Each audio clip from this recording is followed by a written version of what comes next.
Okay, a warm welcome to everyone for this year's Anton Wilhelm Amo Lecture 2022 of the Martin Luther University Halle-Wittenberg. My name is Olaf Zenker and I'm Professor of Social and Cultural Anthropology at the university's Department of Anthropology and Philosophy. I feel also honored to welcome our distinguished speaker tonight, Professor Sabelo Ndlovu-Gatsheni. Before introducing him in more detail, however, I would like to say a few words about Anton Wilhelm Amo and the Amo Lecture Series at Martin Luther University. Anton Wilhelm Amo is considered the first, and for a very long time, the only known Afro-German academic. According to Ottmar Ette, the biographer and interpreter of Amo's work, he was born around 1700 in what is today Ghana and was enslaved as a young child. Via Amsterdam, Amo presumably arrived at the court of the Duke of Braunschweig-Wolfenbüttel in today's Germany as a so-called human gift from the Dutch West India Company, where he was baptized Anton Wilhelm, named after the Duke and his son.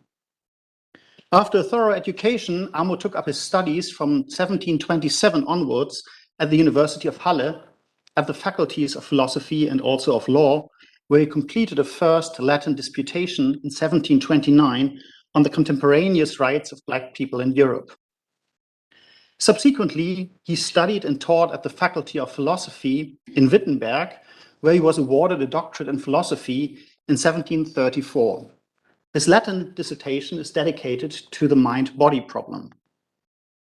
Afterwards, Amo was admitted to the Faculty of Philosophy at the University of Halle as a lecturer. 3 years later, he also taught at the University of Jena. Little is actually known about the following years. Racist hostility in a mocking poem cast a shadow over Amo's situation towards 1747. During this time, he is said to have left Germany for West Africa. He lived at least until 1753 in Axim, later in Shama in southwest Ghana, where his gravestone can also be found today, which records his year of death as 1784.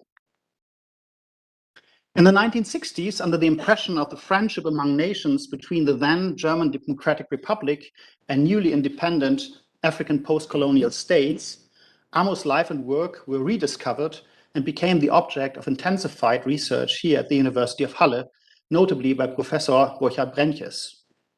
In 1975, a bronze plaque in memory of Amo was placed next to the main campus of the University of Halle. Since 1994, the Martin Luther University Halle-Wittenberg has annually awarded the Anton Wilhelm Amo Prize for outstanding theses. And in recent years, numerous activities engaging the work and commemoration of Amo have emerged within our university and also the city of Halle. It is within this wider context that the Amo Lecture Series has been organized since 2013 by the two research clusters, Society and Culture in Motion and Enlightenment, Religion, Knowledge. The lecture series is inspired by the work of Amo, who dedicated himself, among others, to the rights of Black people in Europe. His criticism was directed as irrational laws questioning Black humanity and legal interpretations geared to the exclusive welfare of the legislators. The memory of his person and his work, which was marginalized and forgotten for a long time, has become a self-conscious part of our university and of our commitment to rethink the history of its institutional and intellectual present.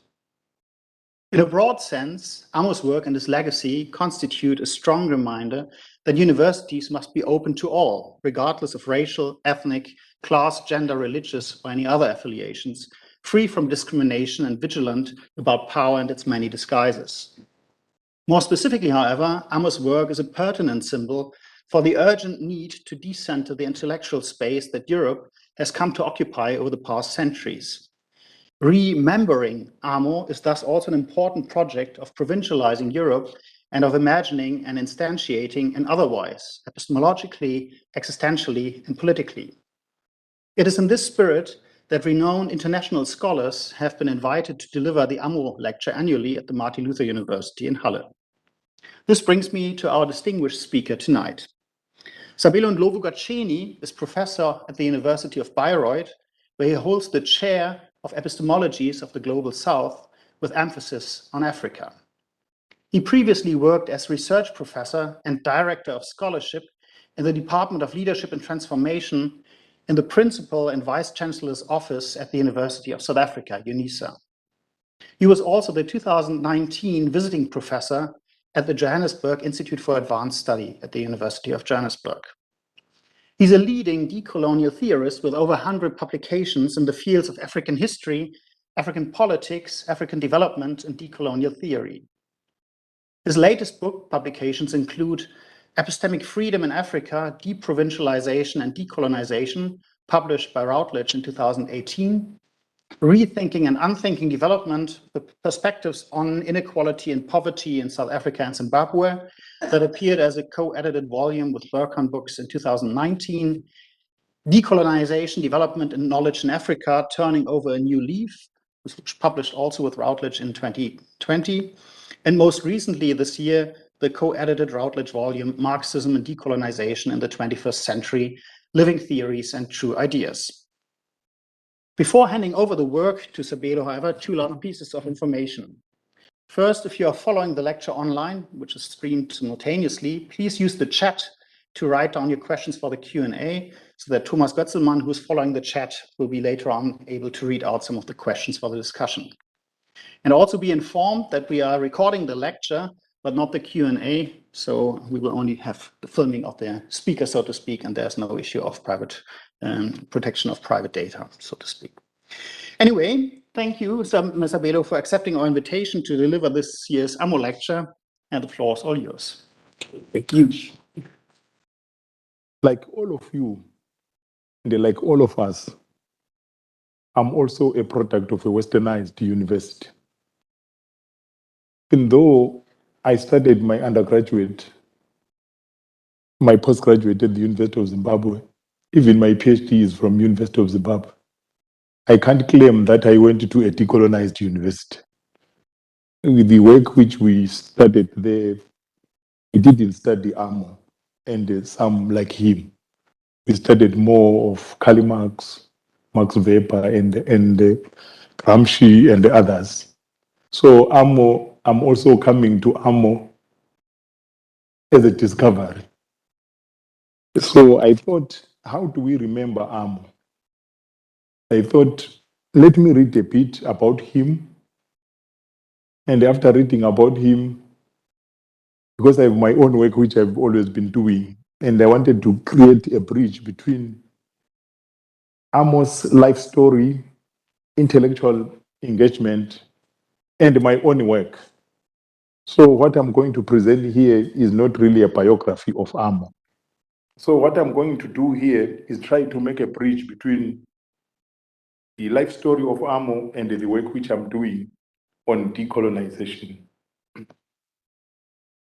And I want to not to read the lecture. I actually submitted a long lecture which is over 10,000 words. I won't read that. So what I'm going to do, nowadays I prefer not to lecture. I would have preferred really a round table where we have a conversation around the work of AMO and how does it connect with the work of decolonization. But unfortunately, we seem not to be moving away from the lecture formats. So I will try to deliver a lecture, but not through reading what I wrote. I will pick about 5 issues which I think they will open up the, the conversation tonight.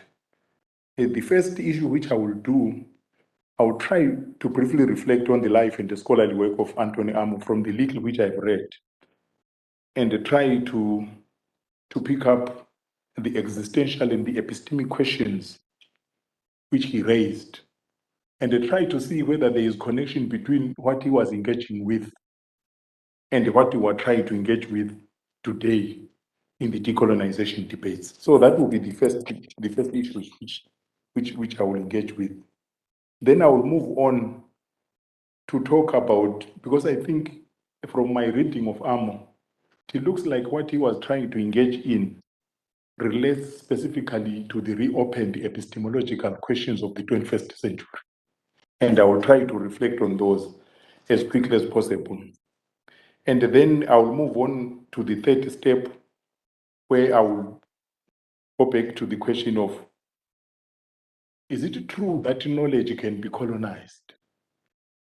if it is true, how is it colonized? And if we are able to explain that, what is the impact of the colonization of knowledge, particularly for African consciousness and for African scholarship? And then fourthly, I will then come back to a question of today. What is decolonization? I'm coming to the question of what is decolonization because it has assumed sort of an omnibus character. Some call it a buzzword. Some talk about bad work on people just following and everyone talking about decolonization. And that makes it mandatory that we need to, every time we speak about the concept of decolonization, we need to define what we mean by that. Then, fourthly, I will then reflect on what some of you might be very familiar with, the trajectory, the genealogies and the trajectories of decolonization vis-a-vis African studies in Africa. And then I will end with a reflection on the decolonial questions of today. I hope that way I will have provoked enough enough issues for us to debate. And I must warn before I even move on that instead of answering your questions, I will raise more questions perhaps. Let's begin with a reflection on AMO briefly. Louis Arakoten, who is one of the foremost theories of Africana existential philosophy, he identified AMO as the first recorded Africana thinker. And in posing that question of AMO as the first Africana thinker, Gordon explained the challenge which faced the Africana thinkers. And he put it this way: how could the Black, who by definition was not fully human, hence without a point of view, produce a portrait of his or her own point of view? This challenge preoccupied my mind as well as I thought about issues that Amo faced as he tried to put forward his own philosophical point of view, particularly views that challenge the main existing thinking. And Louis R. Gordon tries to say, what is it that distinguishes Africana philosophers? He says what distinguishes Africana philosophers is their preoccupation with Black existentialism, as well as the aligned epistemic concerns. And we can see Amo really engaging in that type of work when he is preoccupied with the question of the rights of the Moors or the Black people in Europe.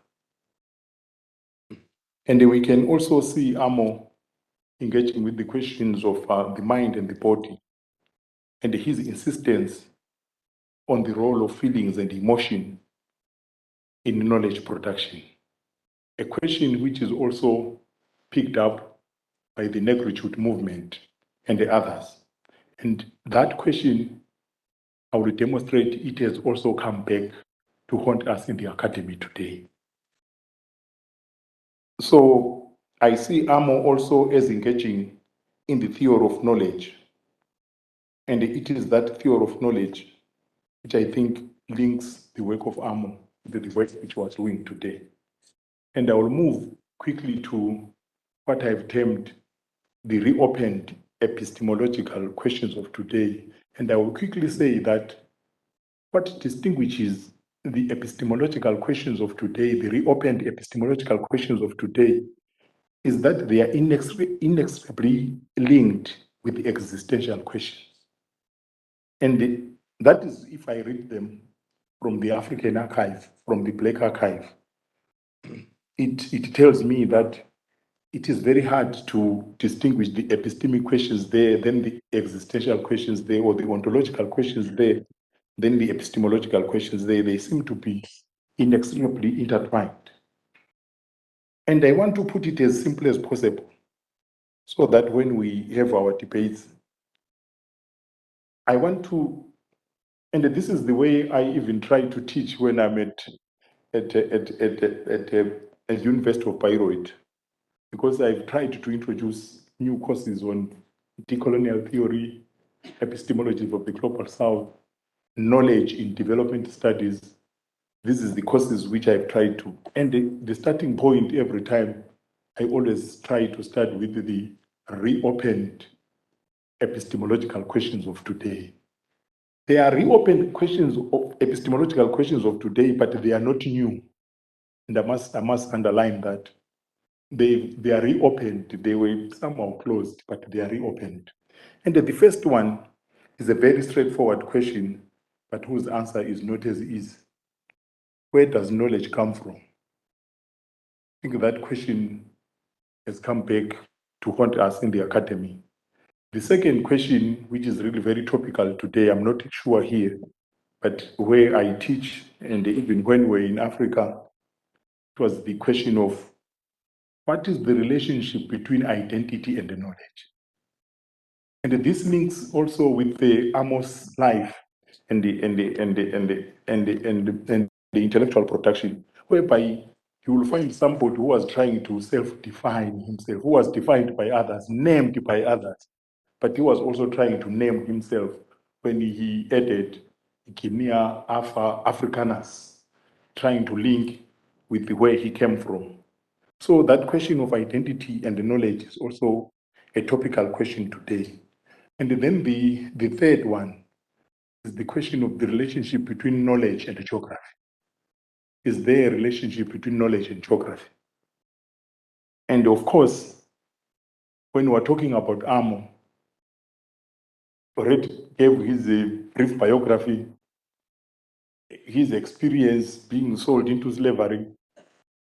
And that raises the question, what is the relationship between knowledge, biography, and experience? I think we also need to engage with that question. And of course, the perennial question, what is the relationship between ideology and knowledge? And I must say quickly, when I was trained as a historian at the University of Zimbabwe, one issue for certain, which was forbidden, is to write I or we. We were always penalized for doing that. That when we are doing that, you are no longer objective. So the question of identity was really ruled out in knowledge. You needed to pretend to be non-situated, to be thinking from nowhere, so to speak. And when it comes to geography, again, the idea was that knowledge is universal. It must be applicable across space and time if it is to be knowledge. But in order to do that, I think you need to be God to be able to produce that type of a knowledge. I've already spoken about the issue of biography, experience, and the knowledge. And again, during my time, you needed to practice what they called impartiality, detachment, and disinterest. You needed not to cloud the space with your biography, with your experience. And when it came to ideology, again, the attempt was that you must be as neutral as possible. But I don't think such a position is tenable now. Now, when it comes to the question, where does knowledge come from? There are some who are pushing really a very clear argument, and they say knowledge frames reality, or epistemology frames ontology for philosophers. So there is a school of thought which really says knowledge is very central, it is primary. In order to know this is a human being, this is a tree, this is a what, you all need knowledge to do that. Then there are others who are saying when it comes to identity, there is something called eco-politics of knowledge. The eco-politics of knowledge, even when René Descartes was said, I think, therefore I am, those two eyes in that is already the embracement of the eco-politics in knowledge. And also the question of the locus of enunciation, where do you think from? Which actually takes us to the question of geography. To the extent that there is now a lot of talk about the geopolitics of knowledge. When René Descartes was saying, I think, therefore I am, there are some who are now saying, we can even say, I think from where I am. But again, let's not take these as their very superficial appearance, because the geography which we're talking about is not only the physical geography. When I moved from South Africa and I came to work here, the question of geography arose about my own work which I do and my own scholarship. The first keynote address which I gave in 2020, I just arrived in Germany in July, was in Netherlands, Africa Knows conference. So I gave the keynote address there, and somebody from the audience began to ask, how do you continue to talk about decolonization? We have moved from Africa, we are now at what do they call it? At the belly of the beast, as it were. That's an important question which people pose, and I think we need not to run away from it. So I tried to respond to it by drawing from the work of my good friend Ramon Grossvogel, who speak about geographical location, social location, and the epistemic location. And his argument being that there are people who are socially located in the subaltern side of the power spectrum, who intellectually, when you listen to them speak, they speak as though they are in the privileged side of power.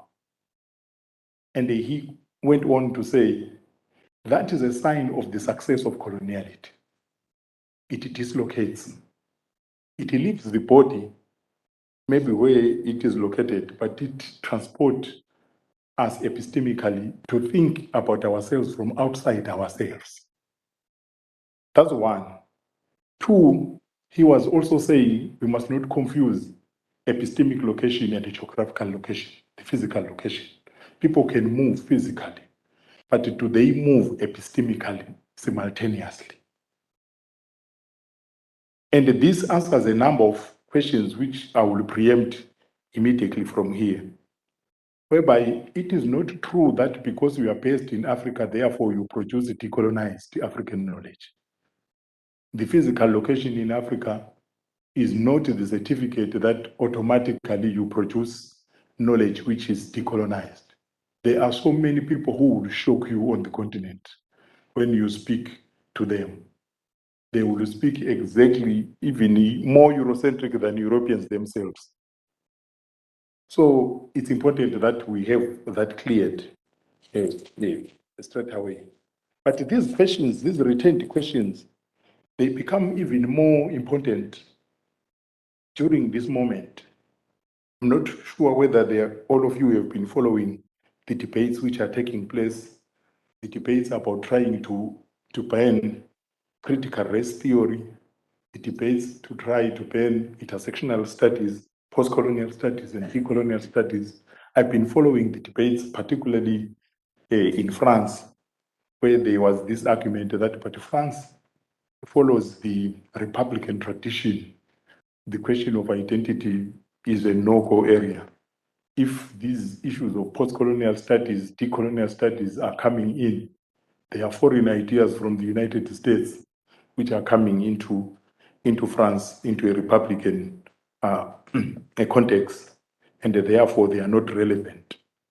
When I came here, I was not going to talk about the reopened epistemological questions, but when I came into my new position, again, we began to talk, and then there was a debate which emerged, which I think will be relevant here, whereby when I speak like the way I'm speaking, some said, oh yeah, they seem to be very ideological.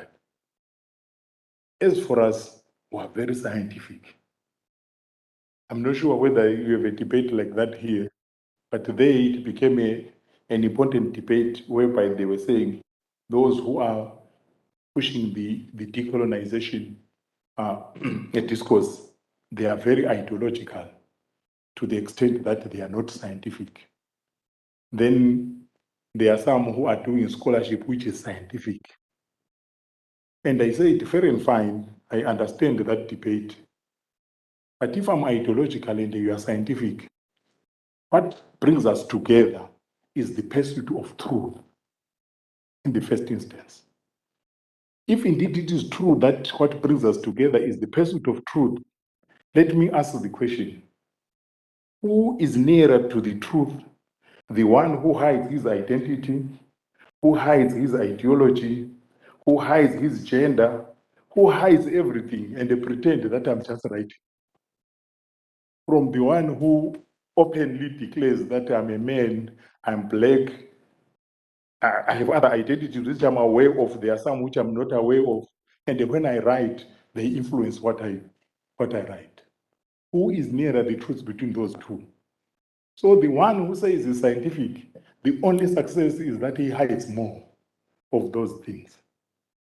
And some of us, we've decided that at this moment, it is unnecessary to hide. We need to engage with our identities and what influences what we think and what we write.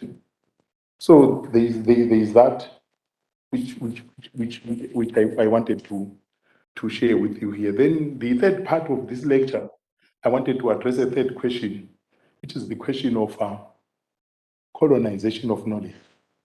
Can knowledge be colonized?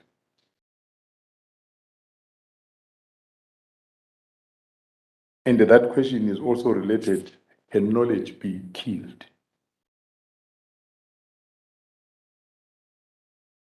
Walter Mignolo said you can kill the physical bodies, but it's very hard to kill knowledge. For knowledge, you can do something to it, but you can't kill it. But in terms of can knowledge be colonized, I think there is a consensus among decolonial thinkers that yes, it can be colonized. And if I can think from where I came from South Africa, Steve Biko once posited that the most important weapon in the hands of the oppressor is the control of the minds of the oppressed. And that question immediately to me provoked the question, how does one end up being able to control the minds of others? And again, I also, in my reading, I came across the work of Al-Mazrui, one of the leading African intellectuals, saying, what Africa knows about itself, what Africa knows about different parts of Africa, has been profoundly shaped by colonialism. End up identifying ourselves as Anglophone, Francophone, Lusophone, and they say, this is the way we now know ourselves. And this is how we identify ourselves. And all this comes from a particular history. And it is from that I then appreciated the concept of cognitive empire. That even talking about decolonization in this century, some people will tell you you are crazy. Why are you talking about decolonization 60 years or 70 years after the achievement, decolonization in the 1960s? And the answer is that perhaps we need to think about the empire in three ways: the physical empire, the commercial territorial empire, the commercial non-territorial empire, and then the cognitive empire. I think when we talk about decolonization today, we're not basically addressing the physical empire, which was rolled back maybe in the 1960s or so, but it did not go away in other ways. It went away physically, but then it reestablished itself cognitively. And they were using this concept of cognitive empire. I think Bonaventura de Santos has a book, The End of the Cognitive Empire. But it is a concept which has been there in African studies, in global South studies, in global South thought. It comes in various names. As some speak about it in Ngugi Thiong'o, I think he speaks about it as the metaphysical empire. the historian in Oxford, Robert Kiltier, spoke about, he wrote a book entitled Empires of the Mind. And you find Ashish Nadi, the Indian psychologist, entitling his book The Intimate Enemy. And you find the Latin American scholars speaking about coloniality of knowledge. And the scholars which were based in Singapore, led by, what is his name? Getting his name, he speaks really about cognitive imperialism. And all that was an attempt to name the way the physical empire left, but how did it re-establish itself? So it never left in terms of its cognitive implications. But whenever we're talking nowadays about decolonization or decoloniality, sometimes we talk about it in terms of decolonial thought or decolonial theory. And when we talk about it in terms of decolonial theory, we're quickly saying, but for anything to be theory, there must be units of analysis. For instance, in Marxism, we have class as a unit of analysis. In feminist studies, we have gender as a unit of gender and the sex as a unit of analysis. Therefore, what are the units of analysis in decolonial thought and the decolonial theory? And I think that's where the Latin American scholarship becomes very important, in that it then gives us coloniality of being, coloniality of knowledge, coloniality of power, coloniality of nature, coloniality of spirituality, coloniality of gender, as units of analysis. But the most developed are three. That's the coloniality of being, coloniality of knowledge, and the coloniality of power, as technologies of the cognitive empire. So you will need maybe to understand what coloniality of being means, and I will try to be as simple as possible. But how does being human itself gets colonized? And the idea is that you colonize it in two ways: social classification of human population and the racial hierarchization, and then gendering. And you do that in such a way that you end up producing what I would call an invisible social pyramid, in which on the top there are people with light skins, red skins, brown skins, black skins, in this invisible social pyramid. And if you are very unlucky, you are pushed down and named as black, and then the tag which you carry is subhuman. You have a subhuman humanity tag. And if you are even more unlucky, you are literally kicked out of that social pyramid as non-human. And this social pyramid, invisible social pyramid, it performs a very central role in coloniality, in the sense that it was not random that the black people were then subjected to enslavement. The indigenous people were then subjected to final solution, what is it, genocide. So using that pyramid, you can then target that these ones I will subject them this way, these ones I will subject them this way. And then the yellow and the brown were subjected to endanger and the coolie system. So you use that pyramid to identify how to subject people different.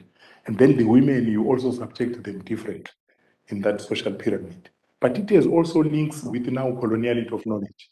Those who are kicked out of the human family altogether, and those who are pushed into the subhumanity, those kicked out altogether, they are like fauna and the flora, and therefore they have no knowledge.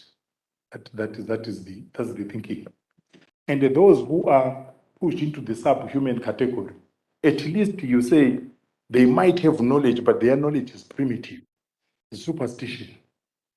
It's something which needs to die because it is no longer progressive. It is the one which keeps them in a state of nature. So you then say, what is the way forward?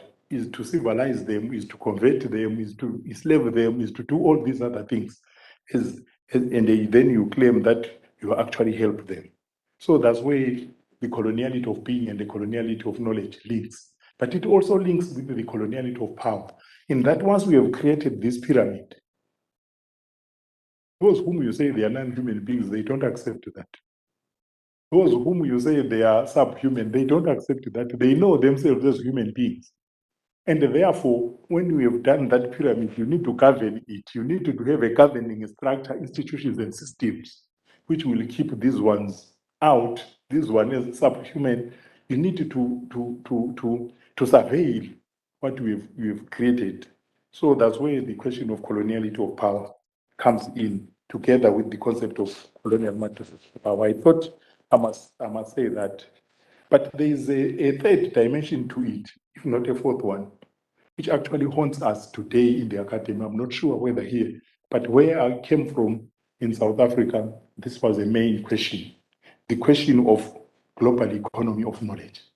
Today, some people will tell you that in the modern times, it is to be a bit backward to continue talking about knowledge of Africa, knowledge of Latin America, knowledge of Asia, knowledge, these geographically based knowledges.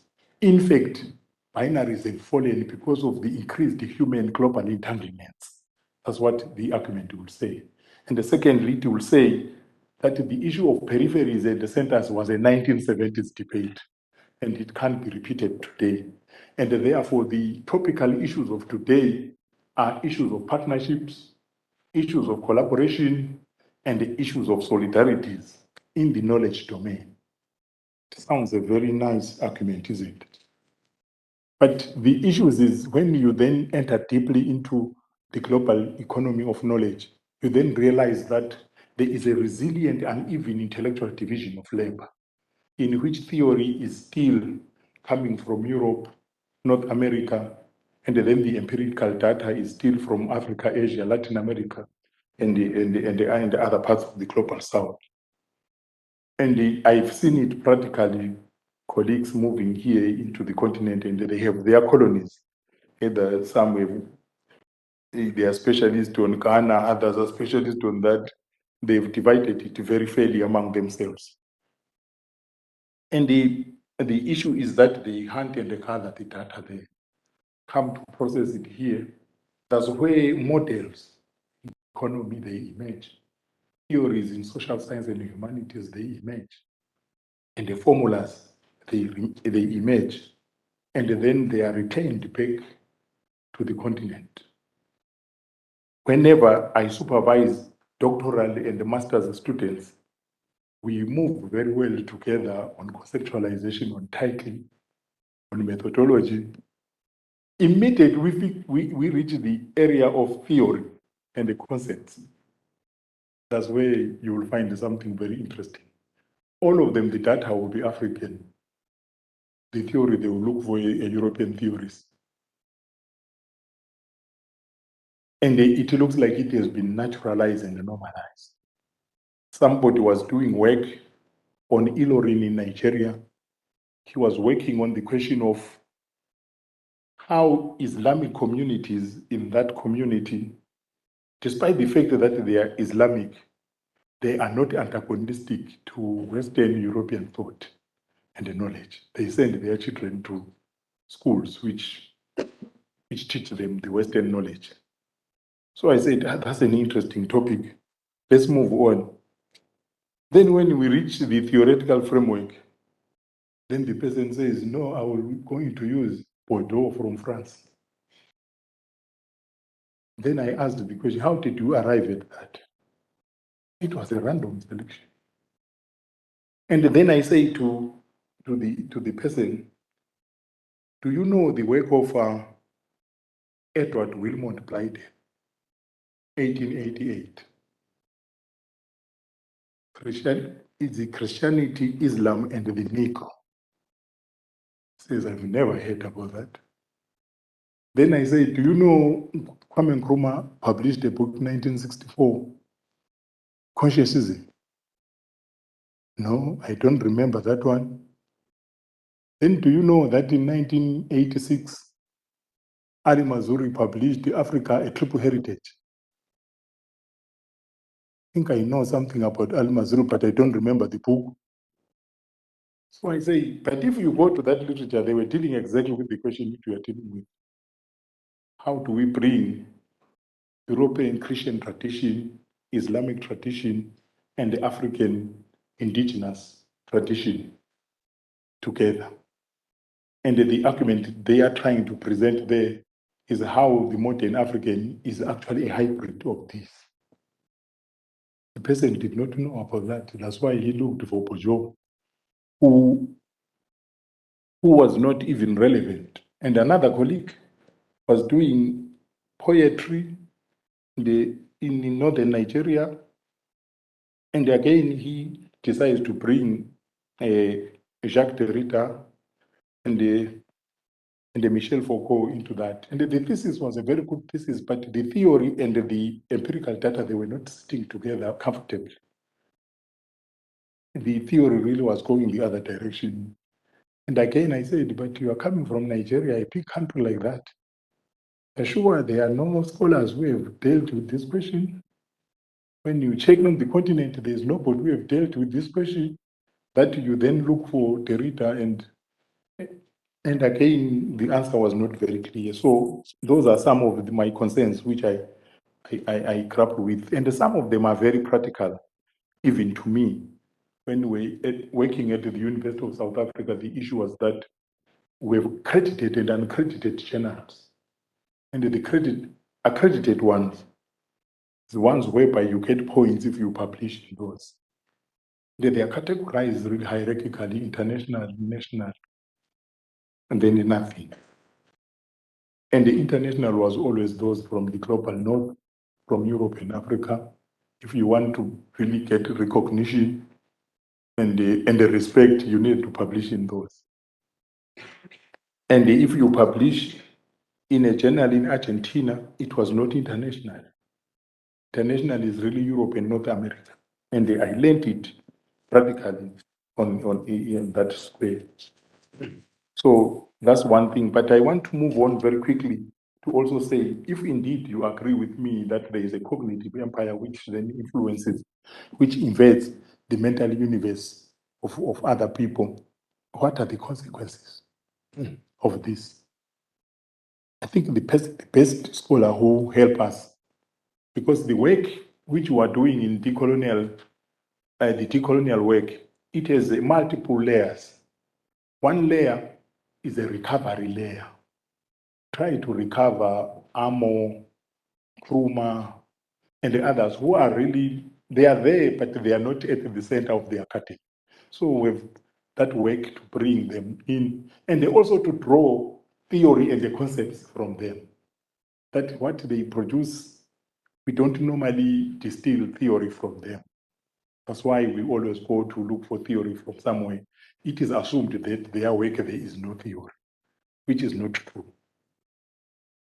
So in the work which I do, I try by all means to read from African intellectuals. And the challenge which I will need to share with you immediately, because I also came from this problematic university. And secondly, because I'm a man, there are times when we try to recover the thinkers and we fall into another trap that we are recovering men only, or male scholars only. And we tend to be very, very, very sketchy when it comes to recovery of women scholarship. So that I must put forward that if we are doing decolonial work really in its true sense, there is no way you can do decolonization without depatriarchizing knowledge. Knowledge is very patriarchal, if I can put it that way. But in terms of consequences, I think Ngugi wa Thiong'o will help us. Because Ngugi wa Thiong'o is a literary scholar and also an intellectual. So I always like the way he makes things vivid, that anybody can see what he's talking about. For instance, when he talks about the cognitive empire, he uses the metaphor of detonation of a cultural bomb. You detonate a cultural bomb at the center of a universe of a people, and then you observe the consequences. And he says, once you detonate a cultural bomb at the center of universe of a people, the consequences are the following. You annihilate a people's belief in their names, in their languages, in their environment, in their heritage of struggle, in their unity, in their capacities, and ultimately in themselves. That's one way he put it. The second one, because he is also thinking about the modern people like us, that we need to understand really what he's talking about. So he gives the example of the computer, which we all use every day. And he says, what the cognitive empire does is that it removes the hard disk of previous knowledge and memory. Yes. It removes the hard disk of previous memory and downloads software of European memory into our minds. And then he says the third is the consequence is dislocation of the mind. So much so that it transports us, our imaginations, our knowledge, away and away from our history, from our names, from our cultures, without necessarily sometimes removing us physically, the way it has done to me. You remain there, but still you have traveled. And I'm told I've only 10 minutes, so I will jump some of the things. But I want also to summarize and say, you will therefore see that among African intellectuals, I think maybe in other intellectuals who are not African, you'll find that there are some who have radically emulated and assimilated what the cognitive empire has given as the best way of doing knowledge: objectivity, unsituated, universal truth, cognitive neutrality, standards, and the protocols. There are people who don't question those. They think to be an intellectual, you need to do knowledge in accordance with those. So they are there in Africa who are like that. Then there are others who are navigating what I would call a liminary space, trying to also do the objectivity work, but also try to locate themselves in the emerging issues. They always try to navigate an in-between space. Then we have a third dimension or category of scholars who will, when they hear us present like this, they get very angry immediately. And they begin to say, so it means Africans have their own knowledge, Europeans have their own knowledge. So they then pursue what we call radical alterity or radical difference. The major problem with that positionality is that sometimes it therefore leads you to essentialism, nativism, and it almost spoiled the good name of negritude. Then you have others who take a mere survivalist mode in knowledge.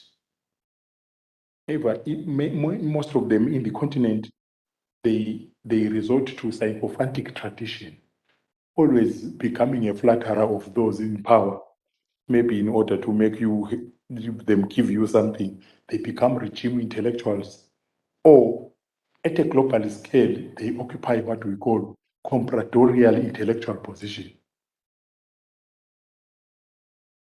Then there are others who are trying by all means to learn, to unlearn in order to relearn, who are trying to say, of course, we went through this socialization, and what is it that it made us lose, and what is it that we gained from it.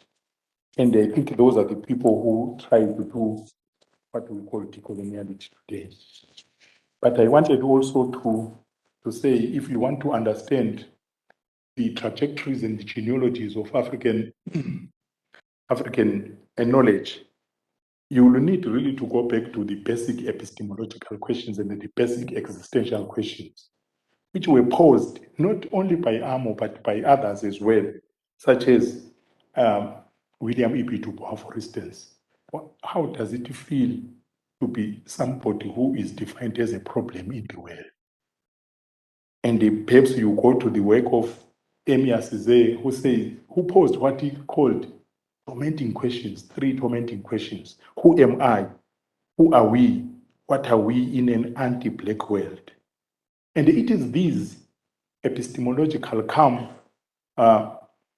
existential questions which give birth to black consciousness, ideas of African personality, negritude, Ethiopianism, and many others. But there is also the historical question, perhaps because I'm a historian, the question that if you tell Africans that they have no history, then they will spend all their time to try to prove that they had history and that they have history. And then you come also to tell them that they can't develop themselves, they can only be developed from outside. The question of development is a fundamental question in African scholarship.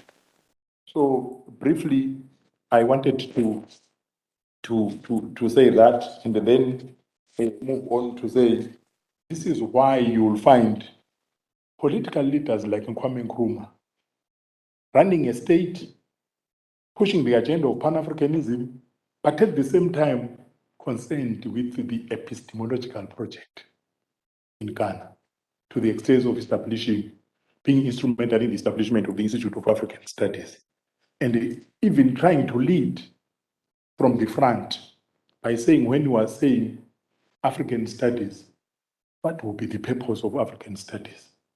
And his idea being that it is there to release the denied African genius. So you'll find his opening speech in 1963 as entitled The African Genius. In other words, he says, what colonialism has done to us, it has stolen that genius, and it has socialized us into people without that genius.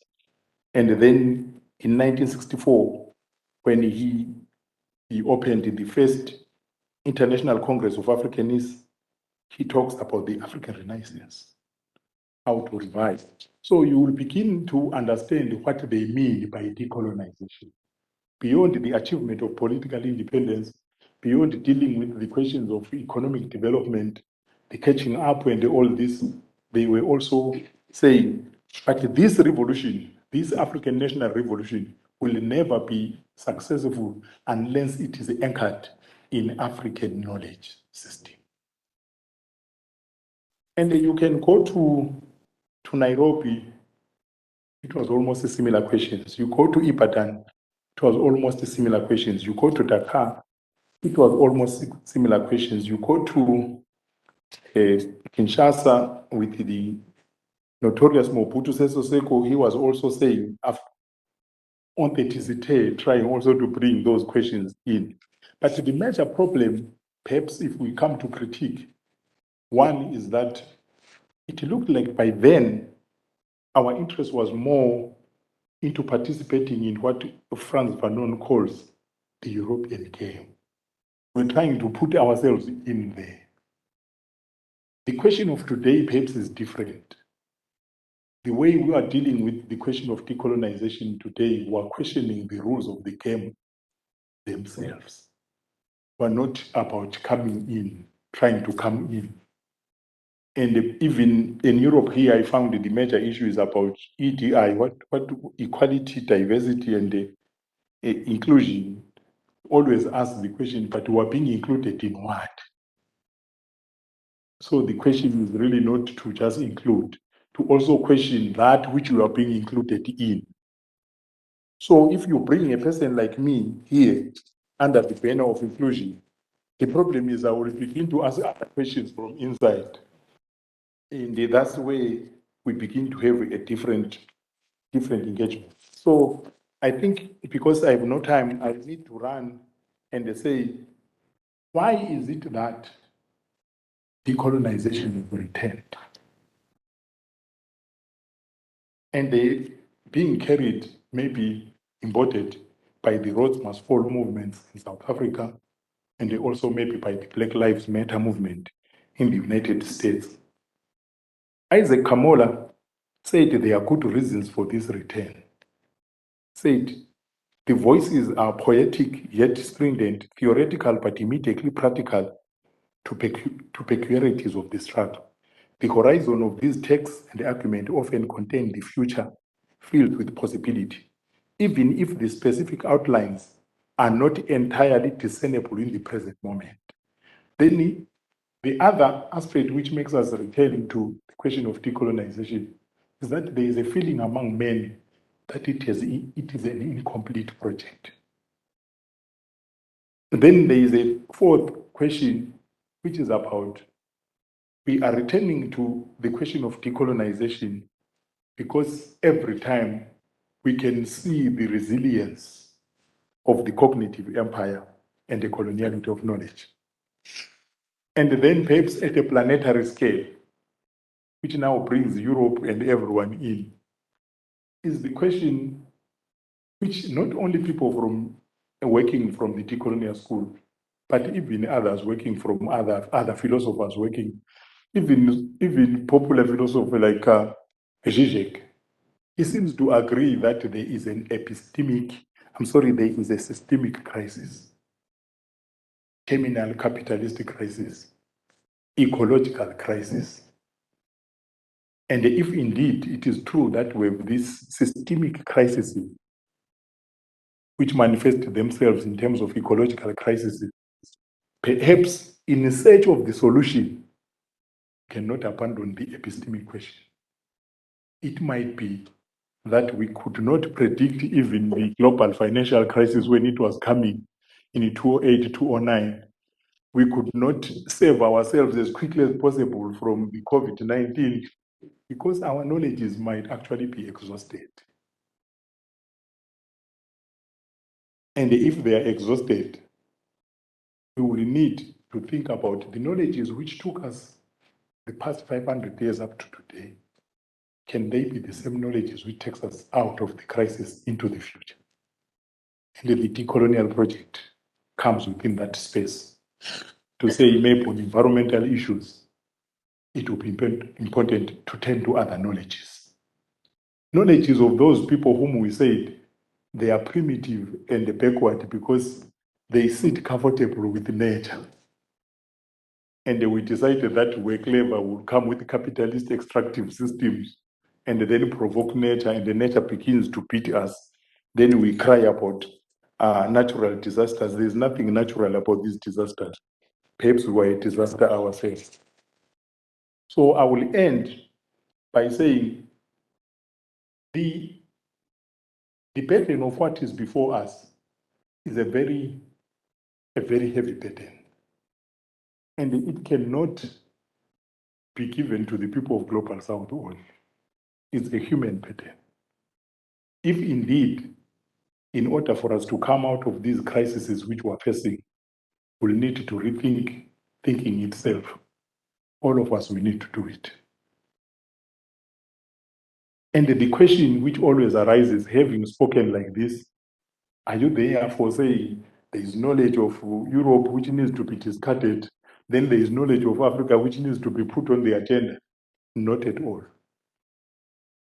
European knowledge is an indigenous knowledge, like all other indigenous knowledges of all parts of the world, if all knowledges are indigenous to somewhere anyway. But the issue is, what we are trying to motivate for is that perhaps the academy, in the academy we will need what Bonaventura de Santos has called ecologies of knowledges. European knowledge, Asian knowledge, Latin American knowledge coming into the academy, not for romantic nationalist purposes, but because humanity is facing a crisis and we need to mobilize the knowledges of the rest of the world in order to move ourselves out of this crisis. And I will need to thank you all and stop here. Thank you so much.